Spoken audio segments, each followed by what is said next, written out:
Día, ¿cómo están? Qué bendición, qué alegría que podamos estar acá como iglesia reunidos, cumplir el mandamiento de nuestro Señor, cuando Él dijo: haced esto en memoria de mí, refiriéndose a la cena del Señor. Y esta es la voluntad de Dios, es sentarnos todos alrededor de esta mesa y poder recordar a Cristo, ¿no? Venimos a eso, no venimos a recordar o a ver a los hombres, sino solo a Cristo, ¿no? Que ese sea nuestro pensamiento en esta reunión. Me gustaría que podamos estar orando por este tiempo de compartir la palabra del Señor para poder dejarlo en sus manos, ¿sí? Oramos. Señor, queremos rogarte por este tiempo tan importante, Señor, de poder compartir y escuchar tu palabra, Dios. Háblanos. Recuérdanos, Señor, quiénes éramos y quiénes somos ahora, Dios.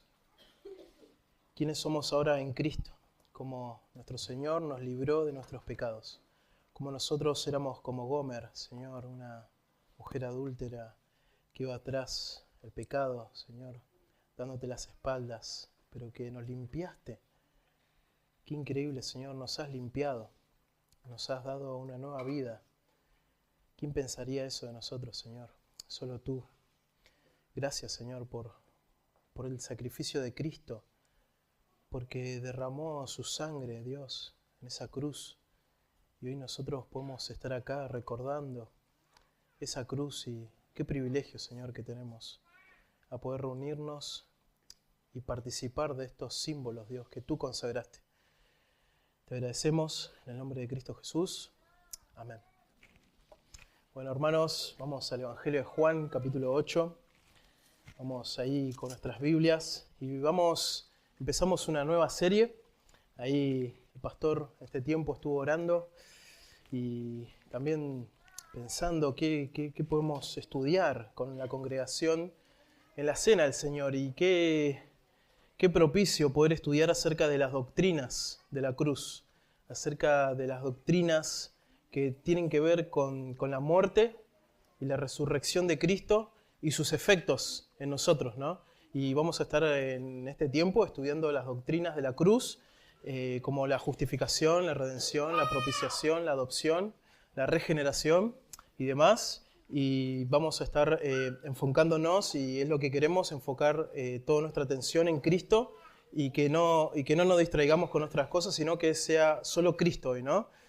Que es para eso que tenemos este tiempo y queremos que la palabra de Dios pueda guiar esos pensamientos. Así que hoy vamos a estudiar acerca de la redención. Esta es una doctrina que está en el Antiguo Testamento también. La redención, sé que la hemos escuchado tantas veces, ¿no? Somos redimidos, Jesús es nuestro redentor, y esta doctrina se llama la redención, que es en Cristo Jesús. En el Antiguo Testamento, esta palabra es una compra o un rescate, de la misma manera que en el Nuevo Testamento, pero históricamente en el Antiguo Testamento, un hombre israelita recordaría la salida de Egipto. Ellos eran esclavos en Egipto, pero Dios los redimió. ¿Cómo hizo? Los liberó de la esclavitud de Egipto y los llevó hacia la tierra prometida. Ese es el rescate de Dios hacia su pueblo. Y hay un versículo en Éxodo 6:6 que dice: yo soy Jehová, y yo sacaré de debajo de las tareas pesadas de Egipto, y os libraré de su servidumbre, y os redimiré con brazo extendido y con juicios grandes. Éxodo 6:6. Y tenemos una imagen en nuestra mente ahí, los israelitas, esclavizados en Egipto, y el faraón duro, que no los deja salir, dice que lo va a dejar salir, pero al final no los deja salir. Pero un momento es la última plaga, la muerte de los primogénitos. Y el ángel de la muerte iba a pasar por cada casa, y todos los primogénitos, los primeros hijos varones, iban a morir. Pero al pueblo de Israel les dice: ustedes maten un corderito, y con esa sangre del cordero pinten los dinteles de su casa. Y el ángel no pasará por ahí, pasará por alto. Esa es la Pascua. Y acá tenemos el derramamiento de sangre que requiere la redención. Y tenemos el pago, que es la muerte de un sustituto, ¿no? Y tenemos esta imagen en el Antiguo Testamento, pero en el Nuevo Testamento nosotros sabemos que esta es una imagen de lo que iba a venir, ¿no? Que es Cristo mismo. Y es lo que vamos a estudiar hoy, hermanos, así que acompáñenme a Juan capítulo 8. Tenemos este pasaje versículo del 31 al 38 es la porción que nosotros tenemos. Vamos a agarrar solo algunos textos para estudiarlos por el tiempo y porque las doctrinas bíblicas requieren esto, agarrar un versículo acá, otro allá en su contexto, pero vamos a estar viendo varios textos, ¿sí, hermanos? Así que lo primero que vamos a hacer es definir la redención, y si lo podría decir en una frase cortita, es la siguiente: es la liberación por el pago de un precio. Ahí tenemos una imagen ahí atrás. Vamos a dejarla ahí. Esta es la redención. La imagen es una cadena rompiéndose. Y una definición bien cortita que te puedas acordar es la siguiente: liberación por el pago de un precio. Las cadenas rompiéndose y alguien pagando por ese precio, ¿no? Una definición un poco más grande para que vos puedas meditar también en esto es la siguiente: la redención es el acto de Dios en el que libera a las personas de la esclavitud del pecado mediante el pago de un precio, la sangre de Cristo. Esto es la redención, el acto de Dios en el que libera a las personas de la esclavitud del pecado mediante el pago de un precio, la sangre de Cristo. Su forma más básica, la redención es un rescate, una liberación, ¿sí? Inmediatamente tenemos en nuestra mente algunas cosas, ¿no?, que surgen. Implicaciones de esto. Tiene que haber un rescatado, si hay un rescate, ¿no? Tiene que haber un redentor, alguien que rescata. Y tiene que haber algo de lo cual somos rescatados, ¿sí? Que en este caso es el pecado. Y nuestro primer punto, ahí lo vamos a basar en el Evangelio de Juan, capítulo 8, es los esclavos, ¿sí? Los esclavos. Este es nuestro primer punto, los esclavos. Todo el mundo está bajo la esclavitud del pecado. Todo el mundo está cautivo en esta cárcel del pecado. Todo el mundo está encadenado en el pecado. Ningún hombre es libre. Y podemos decir que nosotros antes éramos esclavos del pecado. Si tenés a Cristo y Cristo te liberó, amén. Pero antes eras esclavos del pecado. Fíjense Juan 8:34. Jesús les respondió. ¿A quién le respondió? A unos judíos que decían que creían en él, que querían matarlo, pero después dijeron, bueno, ahora creemos en vos, y lo empezaron a seguir. Y mirá lo que Jesús le responde a estos judíos que querían matarlo, pero que ahora decían que creían en él. De cierto os digo, que todo aquel que hace pecado, esclavo es del pecado. Jesús dice lo siguiente: el que hace pecado, esta frase podría traducirse como el que practica el pecado, esclavo es del pecado. Entonces, el pecado lo que hace en nuestra vida es encarcelarnos. Nos pone en una presión, ¿sí? Es la doctrina esta, ¿no? La palabra esclavo acá es doulos. Y significa uno que se entrega a la voluntad de otro. Uno que no tiene su propia voluntad. Otro tiene su voluntad. En este caso es el pecado. Lo que nosotros tenemos acá es un recurso que usan los autores bíblicos, que es la personificación. Es como si el pecado fuera una persona y te tuviera cautivo en una cárcel, encadenado y no te deja salir. Y el pecado que está acá como un amo malvado, que está encarcelándote. Él te puso los grilletes y no hay manera de que puedas salir. No hay forma de poder salir. Este es el peor amo que podés llegar a tener, el pecado. Romanos 3:23 dice, todos pecaron, todos pecamos. El pecado que Jesús los acusa a estos hombres que decían que creían en él era el homicidio. Y después les dice, ustedes son hijos del diablo porque ustedes son mentirosos también. Lo está acusando de diferentes pecados Jesús a estos hombres.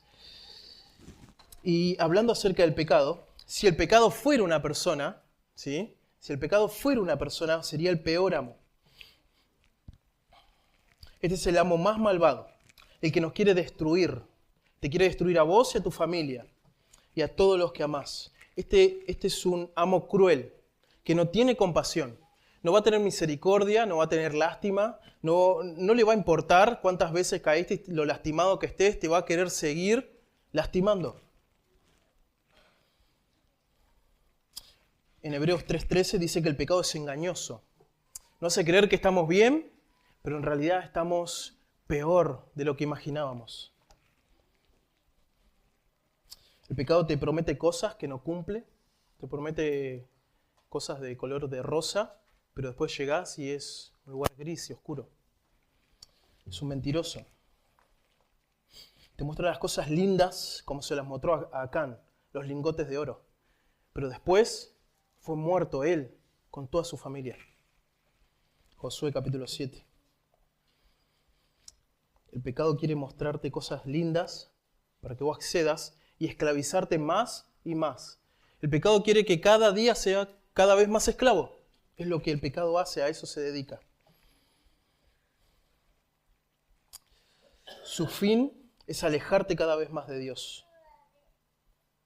Y sin que te des cuenta, Hebreos 2:1, no sea que nos deslicemos. El pago del pecado es la muerte. Es la muerte. Si vos ves Proverbios, un hombre que cae en adulterio termina en la muerte física. Proverbios capítulo 5. Pero si vos ves Romanos 6:23, hablando de la muerte espiritual, la paga del pecado es muerte. El pecado no juega.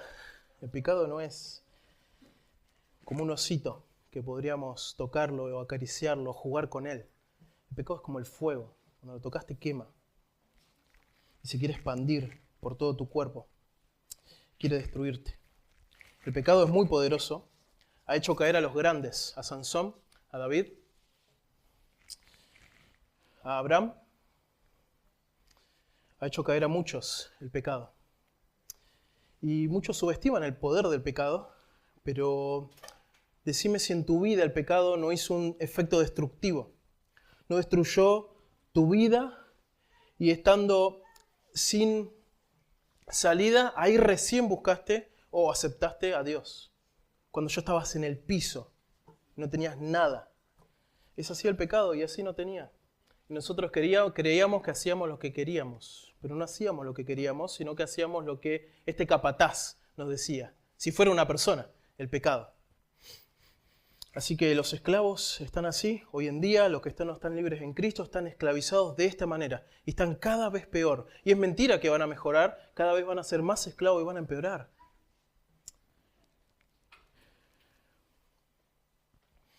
Los judíos en este pasaje, que decían que creían en Jesús, pero eran mentirosos porque no creían realmente, y eran homicidas y querían buscar la oportunidad para matar a Jesús, ellos tenían que entender que su mayor esclavitud no era política ni económica, no era Roma, no era Herodes, era el pecado. Era estar sometidos al pecado y no se daban cuenta porque el pecado es engañoso. Y lo grave del pecado es que es levantarles los puños a Dios y decir yo hago lo que quiero. Es rebelión contra Dios. Todos pecamos y todos fuimos esclavos del pecado. Hay algunas citas que quisiera leerles de la palabra del Señor. Dice Proverbios 5:22, prenderán al impío sus propias iniquidades y retenido será con las cuerdas de su pecado. Son cuerdas que te tiran para atrás. Hechos 8:23, a Simón el mago, Pedro le dice, porque en hiel de amargura estás y en prisión de maldad veo que estás. Es una prisión, la maldad, el pecado. Según Pedro 2:19, hablando de los falsos maestros, prometen libertad y ellos mismos son esclavos de corrupción. Ahí tenés el pecado encarcelando a los hombres. Tito 3:3 dice, éramos esclavos de concupiscencias y deleites diversos. Romanos 6:20, cuando erais esclavos del pecado. Esta es la doctrina que nosotros tenemos acá de la redención, tiene esta parte. Éramos esclavos. Esta es la descripción, es cruda y dura, pero es la verdad. No, eso es una exageración, no es algo que sí, bueno, será tan así, no. Es así y más todavía. El pecado, lo grave que tiene que es fallarle a Dios y fallarle a los hombres que son la imagen de Dios. Esto lo dijo José en Génesis 39. ¿Cómo le fallaría a Dios y a mi amo? Hablando de Potifar. ¿Cómo fallaría? Nosotros antes éramos esclavos. ¿De qué? Del pecado. El pecado es el que esclaviza, es engañoso, es destructivo, es todo lo que está mal. El pecado era antes nuestro amo y lo obedecíamos, es lo que encarcela a los hombres en una cárcel que los hombres no pueden romper, no pueden salir, no tienen la llave, no tienen las fuerzas para salir, no pueden. Y hay otra noticia, tampoco quieren. Quieren quedarse en el pecado. Quieren las bendiciones de Dios, pero no quieren dejar atrás el pecado, ¿no? Y eso es lo grave. Si tuvieran la llave para salir de esa cárcel, no la usarían. Eso es lo triste del pecado y de la depravación del humano. No se puede huir del pecado, de esta esclavitud, porque estábamos cautivos, como el pueblo de Israel en Egipto. En Génesis 4:7 dice que el pecado está a la puerta y te desea, hablando Dios con Caín. Y esta es la imagen de una bestia, que es rugiente esta bestia, y está esperando para lanzarse a la víctima y destruirla. Sin compasión, sin misericordia. El pecado es así, y estamos en esa cárcel. Qué triste que es la dicha de estos hombres que están bajo esta esclavitud. La realidad es que estábamos cautivos, presos, encarcelados, encadenados, y necesitábamos sí o sí ser rescatados, porque no podíamos ni queríamos salir de esta esclavitud. Y sí o sí alguien tendría que poder salvarnos y querer salvarnos. Pero la pregunta es esta: ¿quién quisiera salvar a alguien como nosotros? ¿Quién quisiera hacer eso? ¿Quién quisiera salvarnos? Si estamos hundidos cada vez más y más en el pecado, si le damos las espaldas a Dios, si no nos importaba a Dios, si estuviera Dios, nos daríamos vuelta, nos hubiéramos ido. ¿Quién quisiera a alguien como nosotros, egoístas, orgullosos, mentirosos, homicidas, adúlteros? ¿Quién quisiera hacer eso? Bueno, esto va a nuestro segundo punto. Los redimidos y el Redentor. Los redimidos y el Redentor. Fíjense, Juan, capítulo 8, versículo 32, dice lo siguiente: y conoceréis la verdad, y la verdad os hará libres. Versículo 36, así que, si el Hijo os libertare, seréis verdaderamente libres. ¿Quién es el único que nos puede y quiere libertarnos? El Hijo, Jesucristo. En Juan capítulo 10 dice: a mí nadie me quita la vida, yo la pongo por mí mismo. Yo quiero poner mi vida ahí, yo los amo, yo quiero poner mi vida y yo quiero rescatarlos. Yo quiero sacarlos de esa prisión. Y el Hijo es el único que tiene el poder y el querer para sacarnos de esta prisión. Y ciertamente lo hizo. Y ciertamente lo hizo, si no, no estaríamos acá, hermanos, en esta mesa, recordando a nuestro Salvador.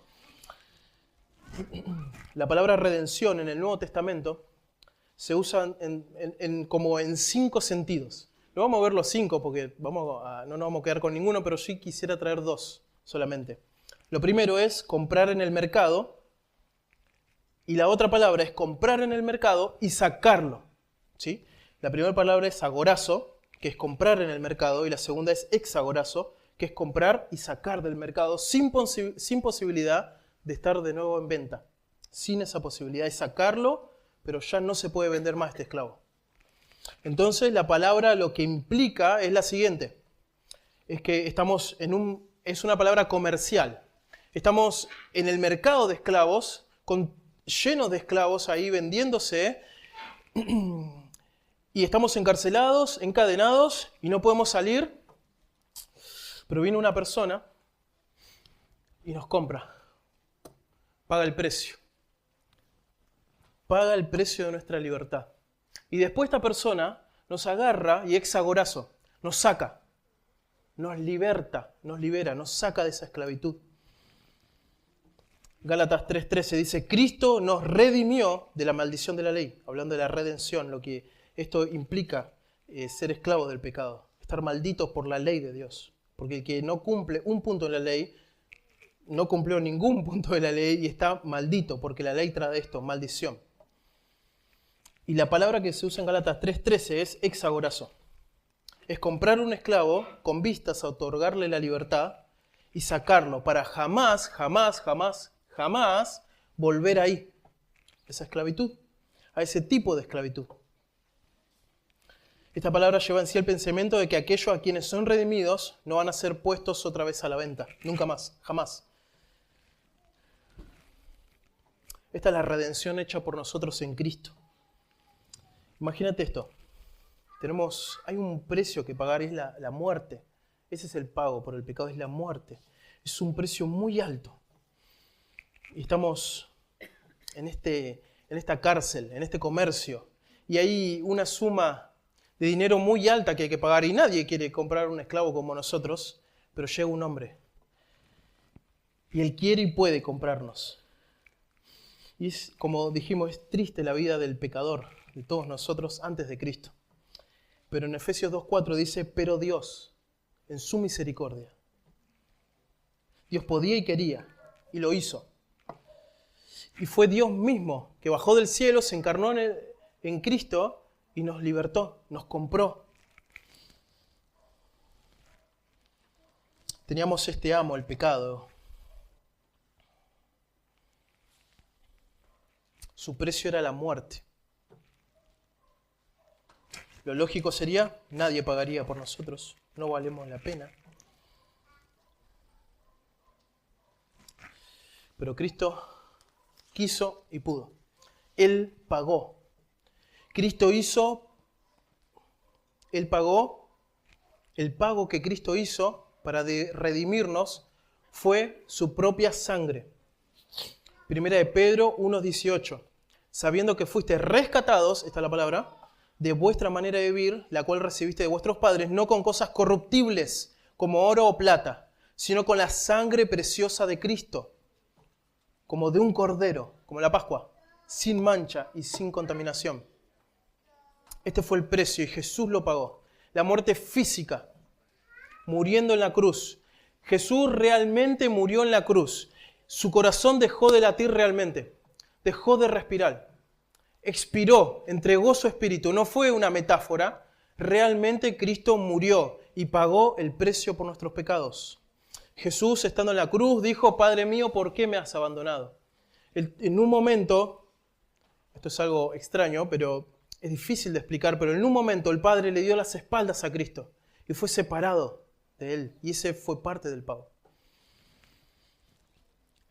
Jesús nos compró. Él pagó el precio. Aunque nadie quisiera hacerlo. Él lo hizo. Él nos compró en el mercado de esclavos, sin posibilidad de volver ahí. Nos sacó definitivamente. Esto es la redención. Y el precio fue su sangre.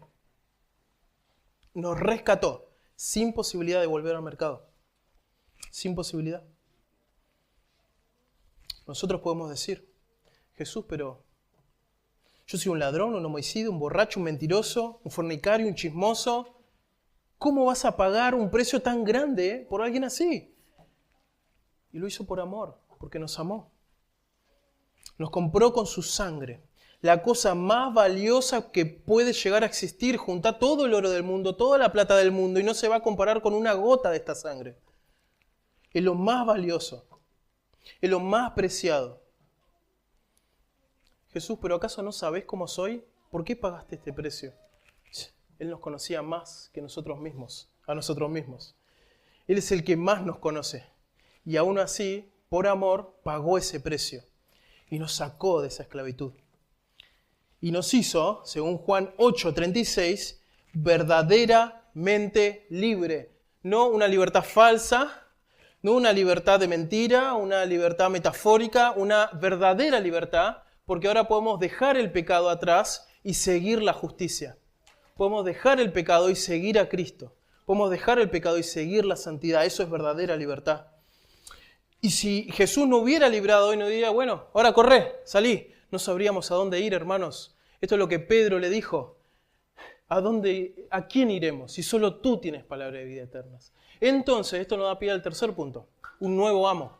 Un nuevo amo. Fíjense en Colosenses 1. Colosenses 1. Trayendo este pensamiento de la misma manera que antes practicábamos el pecado, si somos verdaderamente libres, ahora practicamos la justicia, practicamos la verdad. No porque seamos mejores, sino porque Jesús nos hizo verdaderamente libres. Ya terminando, Colosenses 1:13, si me acompañan ahí, dice así. el cual, hablando de Dios, el Padre, nos ha librado de la potestad de las tinieblas y trasladado al reino de su amado Hijo, en quien tenemos redención por su sangre, el perdón de pecados. La redención por su sangre, el perdón de pecados. Tenemos el resumen acá, ¿no? Somos librados en la sangre y perdón de pecados. Estamos encarcelados en el pecado, en una cárcel de oscuridad y tinieblas. Es que estamos en el reino de las tinieblas. Eso es lo que dice en el versículo 13, de la potestad de las tinieblas. Y acá hay dos palabras claves: librado y trasladado. Ahí tenemos una frase verbal y un participio, y esto nos va a ayudar un montón a entender que están en voz pasiva. En voz pasiva significa que yo no hice nada, que otro lo hizo, ¿sí? Yo no me trasladé ni me rescaté, no podía hacerlo ni quería. Esto lo hizo Dios. Dios me libró y me trasladó al reino de su amado Hijo. Dios lo hizo y no yo. Librar es rescatar o salvar de algo. Y trasladar es cambiar de. Quitar de un lugar y ponerlo en otro. Y las dos palabras están en voz pasiva. Es decir, yo no lo hice. Es genial esto, porque esto lo hizo Dios. Rescatados del reino de las tinieblas al reino de amor de Cristo, al reino de luz de Cristo. Y ahora tengo otro amo, que no es este amo cruel, este amo engañoso y terrible, sino que es un otro amo. Es un amo lleno de amor, de gracia, de verdad, de misericordia, de compasión, amabilidad, lleno de justicia. Es el mejor amo que podemos llegar a tener. Y ahora estamos en sus manos. Estamos en el reino de Cristo. Nos sacó del mercado de esclavos, del peor lugar, para ponernos en el mejor lugar. ¿Se dan cuenta? No nos dijo, y ahora arreglate, fíjate cómo de vuelta no sos esclavos. No. Él nos puso en su reino. Y tenemos a Cristo en nuestra vida. Qué bendición esto, hermanos. Qué bendición esto. Qué alegría. Qué gozo, ¿no? Esas cadenas ya quedaron atrás, esa cárcel quedó atrás, la oscuridad quedó atrás. Ahora estoy en el reino de Cristo. No solo nos libró, sino que nos puso en otro lugar.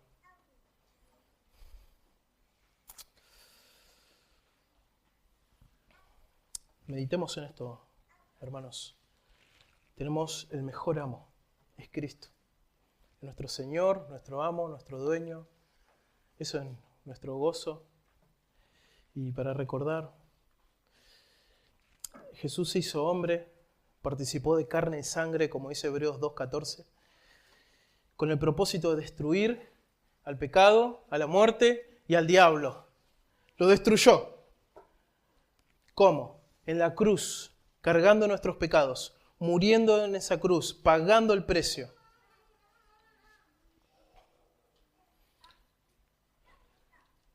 Para destruir al diablo, que tenía el imperio de la muerte, y librar a todos los que estaban sujetos a servidumbre durante toda su vida. Hebreos 2:15. Es decir, a nosotros. La muerte era el pago por el pecado, y Jesús lo pagó con muerte. Con muerte derramó sangre, y su sangre fue el precio, la más preciosa, para librarnos, para rescatarnos. Esto es la redención. Es un rescate. La redención es el acto de Dios en el que libera a las personas de la esclavitud del pecado mediante un pago de un precio, lo más costoso, su propia sangre. Y hoy estamos frente de estos símbolos, hermanos, y recordemos esto: ¿de dónde nos sacó Dios? ¿De dónde salimos? ¿De dónde nos rescató? Recordemos a nuestro Redentor, porque nuestro Redentor vive. Y hoy tenemos la oportunidad preciosa de recordarlo y participar de estos símbolos y obedecer su mandamiento. Pongámonos de pie, hermanos, por favor. Vamos a orar para terminar.